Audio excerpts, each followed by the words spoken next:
Hi hello ನಮಸ್ಕಾರ, welcome back to my YouTube channel. ನಾನು Kavya from India. ಇವತ್ತು normal ಡೇಸ್ಗಿಂತ ಬೇಗನೆ ಎದ್ದಿದ್ದೀನಿ. ಡೈಲಿ ಇದೇ ಥರ ಎದ್ದೇಳಪ್ಪ ಅಂತ ಕೇಳಿಕೊಂಡು ಎದ್ದೆ. ಅದಾದಮೇಲೆ ನಾನು ಡೈರೆಕ್ಟ್ ಬಂದಿದ್ದೆ ಮಿರರ್ ಹತ್ರ. ಸೊ ನನಗೆ ನಾನೇ ನೋಡಿಕೊಂಡು ದೃಷ್ಟಿ ಹಾಕೊತಾ ಇದ್ದೆ, ಏನೋ ಇವತ್ತು ತುಂಬ ಸಣ್ಣ ಕಾಣಿಸ್ತಾ ಇದ್ದೀನಲ್ಲ ಅಂತೇಳಿ. ಸೊ ಯಾವುದೇ ರೀತಿ ವೆಯ್ಟ್ ಚೆಕ್ ಮಾಡಿಲ್ಲ, ಏನಿಲ್ಲ, ಜಸ್ಟ್ ಹಾಗೆ ಅನ್ನಿಸ್ತಾ ಇತ್ತು ಈ ಡ್ರೆಸ್ ಹಾಕೊಂಡ್ಮೇಲೆ. ಸೊ ಇದಾದಮೇಲೆ ನಾನು ಹೋಗಿದ್ದೆ ಕಿಚನ್ಗೆ. ಸೊ ಕುತ್ಕೊಂಡು ಕುಡಿಬೇಕಂತ ತುಂಬ ಕಡೆ ನೋಡಿದೆ. ಸೊ ಅದನ್ನು ಫಾಲೋ ಮಾಡ್ತಾಯಿದ್ದೀನಿ ಇವಾಗ. ನೈಟೇ ಬಿಸಿನೀರು ತುಂಬಿಟ್ಬಿಟ್ಟಿರ್ತೀನಿ ಇದಕ್ಕೆ, ಯಾಕಂದರೆ ಬೆಳಿಗ್ಗೆ ಸ್ವಲ್ಪ ಟೈಮ್ ಆಗ್ಬಿಡುತ್ತೆ ಬಿಸಿನೀರು ಕಾಯಿಸಿ ಆರಿಸಿ ಕುಡಿಯೋದಕ್ಕೆ.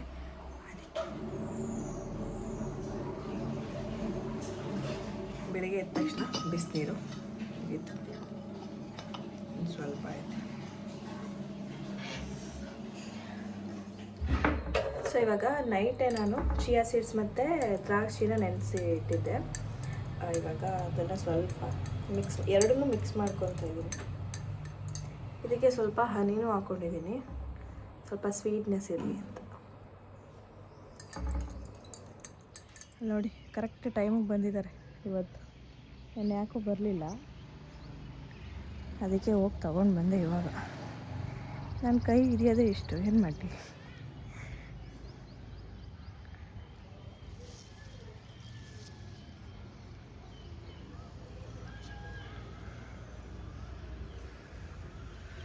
ಬನ್ನಿ, ನಾನು ಹೋಗ್ತೀನಿ ಆ ಕಡೆ.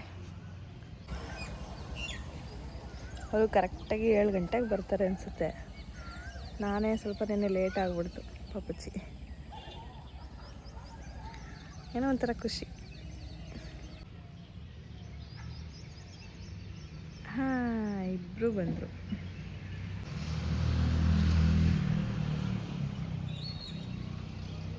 Don't worry baby Chinnamma. Honestly ಹೇಳಬೇಕಂದ್ರೆ ಇಷ್ಟು ದಿನ ಬಿಟ್ಬಿಡೋಣ, ಅಯ್ಯೋ ಯಾರೆದ್ದು ಹೇಳ್ತಾರೆ ಹಾಗೆ ಹಿಂಗೆ ಅಂತ ಮನಸ್ಸು ಡೈವರ್ಟ್ ಆಗ್ತಿತ್ತು. ಬಟ್ ಇವಾಗಂತೂ ಏನಾದರೂ ಆಗಲಿ ಮಾಡಬೇಕು, ಕಂಪ್ಲೀಟ್ ಮಾಡಬೇಕು ಅನ್ನುವಂಥ ಮನಸ್ಥಿತಿ ಬಂದಿದೆ. ಸೊ ತುಂಬ ಟಯರ್ಡ್ ಆಗಿರ್ಬೋದು, ಬಟ್ ಏನೇ ಅಂತ ಅನ್ಸಿದ್ರು ಈಗ ಮಾಡಲೇಬೇಕು. ಒಂಥರ ಚೇಂಜಸ್ ಕಾಣಿಸ್ತಾ ಇದೆ. ಸೊ ನಾನು ಇದನ್ನು ಗಿವ್ ಅಪ್ ಮಾಡಿಬಿಟ್ರೆ ಆಗಲ್ಲ ಅಂತೇಳಿ ಮುಂದುವರಿತಾ ಇದ್ದೀನಿ. ಇನ್ನೂ ಡೀಪಾಗಿ ನಿಜ ಹೇಳಬೇಕಂದ್ರೆ ಈ ಒಂದು 21 ಡೇಸ್ ಚಾಲೆಂಜ್ ತೊಗೊಂಡಿದ್ರಿಂದಾನೇ ನಾನು ಇಷ್ಟು ಬೇಗ ಎದ್ದೇಳ್ತಿರೋದು. ಇಲ್ಲಾಂದರೆ ಜಪ್ಪಯ್ಯ ಅಂದರೆ ಎದ್ದೇಳ್ತಿರ್ಲಿಲ್ಲ. ಸೊ ಗೊತ್ತಿಲ್ಲ 21 ಡೇಸ್ ಚಾಲೆಂಜ್ ಮುಗಿದ್ಮೇಲೆ ಹೆಂಗಾಗುತ್ತೆ ಅಂತ. ಬಟ್ ಇವಾಗಂತೂ ತುಂಬಾ ಒಂದು ರೀತಿ ಪಾಸಿಟಿವ್ ಆಗಿ ಫೀಲ್ ಆಗುತ್ತೆ.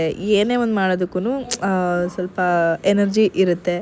ಸೊ ಆ ಥರ ನೀವೇನಾದರೂ ಸ್ಟಾರ್ಟ್ ಮಾಡಬೇಕಂತಿದ್ರೆ ಇವತ್ತಿಂದನೇ ಸ್ಟಾರ್ಟ್ ಮಾಡಿ. ಯಾಕಂದರೆ ಕನ್ಸಿಸ್ಟೆನ್ಸಿ ಇದ್ದರೆ ನಿಮ್ಮ ಕಾನ್ಫಿಡೆನ್ಸು ಬಿಲ್ಡ್ ಆಗುತ್ತೆ, ಹಾಗೆ ನಿಮ್ಮ ಲೈಫ್ ಕೂಡ ಟೋಟಲಿ ಚೇಂಜ್ ಆಗೇ ಆಗುತ್ತೆ. ಸಿಂಪಲ್ ಸ್ಕಿನ್ ಕೇರ್, ನನ್ನ ಒಂದು ಸ್ಕಿನ್ ಕೇರ್ ರೂಟೀನ್ ಮುಗೀತು. ಸಣ್ಣ ಕಾಣಿಸ್ತಾ ಇದ್ದೀನಿ. ಏನಂದರೆ ಎಲ್ಲರೂ ನನ್ನ ಚಬ್ಬಿಯಾಗಿ ಗುಂಡಿಗೆ ಇದ್ದಾಗ ನೋಡಿ ಅಭ್ಯಾಸ. ಬಟ್ ನಾನು ಸ್ವಲ್ಪ ದಿನ ಸಣ್ಣ ಆಗ್ತಾಯಿದ್ದೀನಿ ಅಂತ ನನಗೆ ಅನ್ನಿಸ್ತಾ ಇದೆ, ಗೊತ್ತಿಲ್ಲ. ಇವತ್ತು ತಿಂಡಿ ಬಂದು ಉಪ್ಪಿಟ್ಟು ಮಾಡ್ತಾಯಿದ್ದೀವಿ. ಫಸ್ಟು ರವೆನ ಹುರಿದಿಟ್ಕೊಬಿಡ್ತೀನಿ. ಸ್ವಲ್ಪ ಎಣ್ಣೆ ಹಾಕಿ ಹುರ್ಕೊಂಡ್ರೆ ಇದು ಉಪ್ಪಿಟ್ಟು ಲಾಸ್ಟಲ್ಲಿ ಏನಾಗುತ್ತೆ, ಸ್ವಲ್ಪ ಉಡುಡಿಯಾಗಿ ಬರುತ್ತೆ, ತೊಪ್ಪೆ ಥರ ಆಗಲ್ಲ. ಸೊ ಇವತ್ತು ಉಪ್ಪಿಟ್ಟನ್ನು ಸ್ವಲ್ಪ ಡಿಫ್ರೆಂಟಾಗಿ ಮಾಡೋಣ ಅಂತ, ಯಾಕೆಂದರೆ ತರಕಾರಿಗಳಿಲ್ಲ. ಹಾಗಾಗಿ ಈ ಒಂದು ಹೆಸರುಬೇಳೆ, ಉದ್ದಿನಬೇಳೆ ಮತ್ತು ಕಡಲೆಬೇಳೆನ ಹಾಕ್ತಾಯಿದ್ದೀನಿ ಒಗ್ಗರಣೆಗೆ. ನಾರ್ಮಲಾಗಿ ಎಲ್ಲ ಕಡೆ ಹಾಕ್ತಾರೆ, ಬಟ್ ನಾವು ರೆಗ್ಯುಲರಾಗಿ ಹಾಕಲ್ಲ. ಇವತ್ತು ಸ್ವಲ್ಪ ಸ್ಪೆಷಲ್ ಆಗಿರಲಿ ಅಂತೇಳಿ ಹಾಕ್ತಾಯಿದ್ದೀನಿ. ಆಮೇಲೆ ನಮ್ಮ ಆರ್ಯ ಇವತ್ತು ಎದ್ದ ತಕ್ಷಣ ಅಮ್ಮ ನನಗೆ ಇದು ಸ್ವೀಟು ಕೇಸರಿ ಬಾತ್ ಬೇಕು ಅಂತ ಹೇಳ್ದ. ಸರಿ ಮಗನೇ ಆಯಿತು ಮಾಡಿಕೊಡ್ತೀನಿ ಅಂತ ಹೇಳ್ಬಿಟ್ಟು ಇವತ್ತು ಇಬ್ಬರು ಸೇರಿಕೊಂಡು ಚೌಚೌ ಬಾತ್ ಮಾಡ್ತಾಯಿದ್ದೀವಿ. ಅಂದರೆ ಉಪ್ಪಿಟ್ಟು ಮತ್ತು ಕೇಸರಿ ಬಾತ್ ಎರಡೂ. ಈಗ ಮಾಡ್ತೀನಿ ನೋಡು ಮಗನೇ. ತುಪ್ಪದಲ್ಲಿ ಗೋಡಂಬಿ ಮತ್ತು ದ್ರಾಕ್ಷಿನ ಫಸ್ಟ್ ಹುರ್ಕೋಬೇಕು.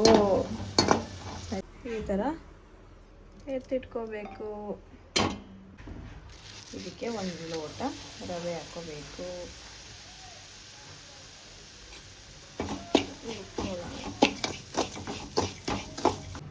ಈಗ ಇದಕ್ಕೆ ನೀರು ಹಾಕೋಬೇಕು.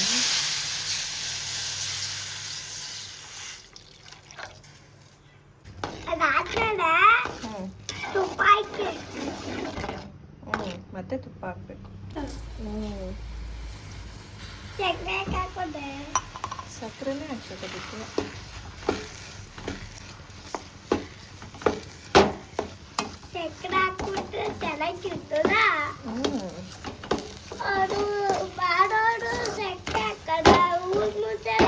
ಹೂಕನಪ್ಪ ಸ್ವೀಟ್ ತಾನೇ ಇದು, ಸ್ವೀಟ್ಗೆ ಸಕ್ಕರೆನೇ ಹಾಕ್ಬೇಕು ಅಲ್ವಾ?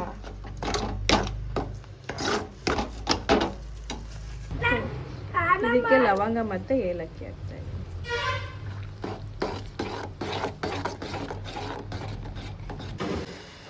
ಕೇಸರಿ ಬಾತ್ ರೆಡಿ. ಇದಾ? ಅಯ್ಯೋ ಏನಕ್ಕೆ ಸುಡುತ್ತೆ? ಹೆಂಗೈತೆ? ಚೆನ್ನಾಗೈತೆ. ಉಪ್ಪಿಟ್ಟು ಮಗ್ನೆ ಇದು ಉಪ್ಪಿಟ್ಟು. ಇದು ಕೇಸರಿ ಬಾತು. ನಿಮಗೂ ಬೇಕಾ? ನಿಮಗೂ ಬೇಕಾ? ಹಾಂ ತಿನ್ನಿ. ಚೆನ್ನಾಯ್ತ ಮಗ್ನೆ? ಚೆನ್ನಾಯ್ತವ?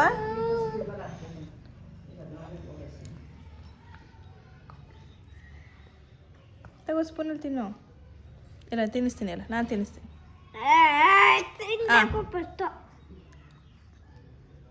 ಹೆಂಗೈತೆ? ಇರು ಇರು ಇರು, ಪಾಪಕ್ಕೆ ಸ್ವಲ್ಪ ತಿನ್ನಿಸ್ತೀನಿ. ಹಾಂ ತಗೋ.